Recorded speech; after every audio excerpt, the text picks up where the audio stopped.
I'm going to call on Greg Parker to come to the stage at this time, and he will speak to us about sincerity. Greg Parker. All right.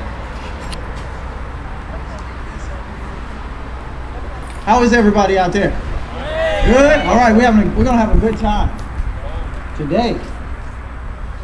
I think I'm supposed to give the Pledge of Allegiance as well. So let's do that. I think we have a flag around here. Yes, we do. So let's pledge allegiance to the United States flag. I pledge allegiance to the flag of the United States of America and to the republic for which it stands, one nation, under God, indivisible, with liberty and justice for all. Now, how many of us know the Texas pledge? All right, let's do that one. Honor the Texas flag. I pledge allegiance to thee, Texas, one state under God and indivisible. All right. Fantastic. You know, first of all, I want to say it is an honor to be out here. It really is. And thank you for inviting me, and for everyone that came out. This is fantastic. You know, a British pastor once said, his name was Charles Spurgeon, wrote, "Sincerity makes even the very small person more valuable than the most talented hypocrite." You know, there are 9 guiding principles and 12 values that combine to make up the 9/12 Project. You know, that's a bold initiative to bring together Americans to rally behind what was felt after 9/11. You know, we as a country, we went through this, and as we look through that lens that was once foggy with ideology, that was separated in left and right, it became clear after that. The realization that we stand together for a purpose. You know, we were once fractured at that point of a nation. We were fractured thinking about what happened. But you know, when we came together on 9/12, that was fantastic. And when I think about that, I want you to know it brings tears to my eyes to know that we can come together like that. But the definition of sincerity is freedom from deceit, hypocrisy, duplicity, and it's honesty in communication. With that said, it is evident that you feel the same way I do because you're out here with me today. That sincerity is missing from our leaders today. Instead, you know, we're opposed at every turn.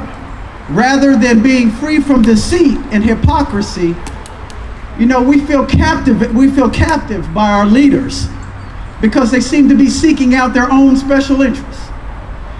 Rather than seeking honesty and communication, you know, we're confronted on every side by allegations and lies. And that in and of itself is not good. Ladies and gentlemen, standing here in San Marcos, Texas, you know, we are the least of them.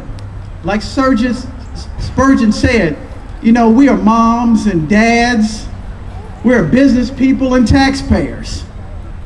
You know, we are the value, our sincerity is more value than any hypocrite in any hall of any capital. Today, this represents the sincerity that is key to us taking back and taking back our leadership. Thank you. You know, you are here today to express sincerity, and by you being here shows sincerity in action. You know what? You're here because you want to fix what is broken. You want to bring people together because you know if you do nothing, nothing will get done. So it is time to do something. And without a doubt, I know that there's probably, I'm an elected official, I know without a doubt there are elected officials that have sincerity in their approaches. They know that they are a servant to the ones that they lead. And I'm sure many of them will be here today to speak to you. But ladies and gentlemen, we are here because we know that there is a new beginning, and that new beginning is to restore honor and leadership and restore unity to this nation. Thank you.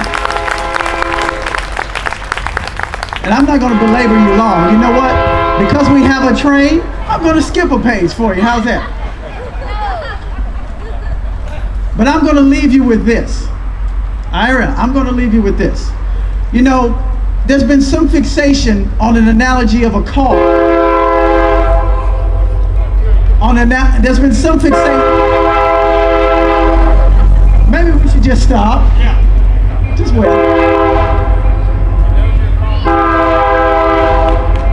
Woo. They agree with you. They're blowing. That's right. They agree with us. They're blowing the horn.